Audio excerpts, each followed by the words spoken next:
இன்று ஆடிப்பூரம். ஆண்டாளை இன்று மனதார நினைத்தாலே உங்கள் இல்வாழ்க்கை நிச்சயம் சிறப்பாக அமையும். இன்று உங்கள் வீட்டிலும் கோவிலிலும் ஆண்டாளுக்கு பிடித்த சிவப்பு நிற மலர்களை வழிபாட்டிற்காக வைத்துக் கொள்ளுங்கள். இதில் இன்னொரு சிறப்பு என்னவென்றால், சிவபெருமானுக்கு மிகவும் உகந்த நாளான திங்கட்கிழமை மட்டுமின்றி விநாயகருக்கு உகந்த சதுர்த்தி திதியிலும் வருகிறது.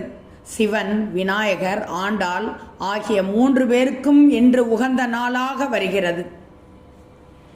இன்று அம்மனுக்கு கோவில்களில் வளைகாப்பு நடத்தப்படும். இந்த வளைகாப்பில் சாற்றப்பட்ட வளையல்கள் திருமணமான பெண்களுக்கு பிரசாதமாக வழங்கப்படும்.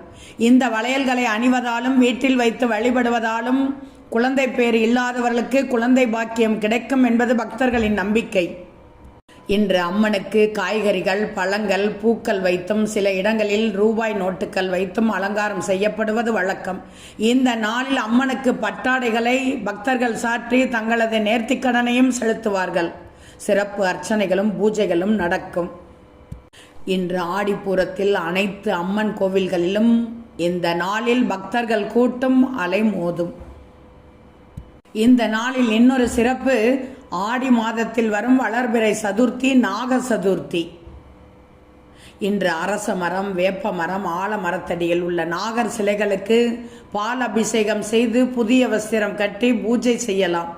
ஜாதகங்களில் ராகு கேது கிரகங்களால் பாதிக்கப்பட்டவர்கள், குழந்தை பாக்கியம் தாமதப்படுகிறவர்கள் நாக வழிபாடு செய்வது மிக மிக அவசியம். நாக சதுர்த்தி என்பது என்ன தெரியுமா? ஒரு பெண்ணுக்கு 2 சகோதரர்கள் இருந்தார்கள். அவர்கள் வயலில் வேலை செய்து கொண்டிருக்கும் போது நாகப்பாம்பு கடித்து இறந்து விட்டனர். அவர்களை உயிர்ப்பித்து தரும்படி அந்த பெண் நாகராஜனை வேண்டி நோன்பு செய்தாள்.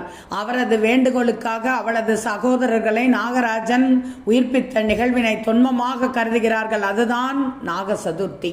பாம்பு கடித்து இறந்தவருக்கு உயிர்ப்பிச்சை அளிக்கும்படி கருடனை நோக்கி செய்த நோன்பு கருட பஞ்சமி.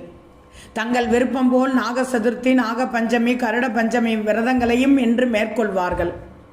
விரதம் எதுவானாலும் சரி, இன்றைய தினம் பாம்பு பொற்றில் பால் வார்த்து புஷ்பங்களை சாத்தி பழம் ஆகியவற்றை வைத்து பூஜை செய்யுங்கள். புற்று மண்ணை எடுத்து வந்து நெற்றியில் இட்டுக் கொள்ளுங்கள். குறிப்பாக சகோதரனின் நெற்றியில் இடுங்கள்.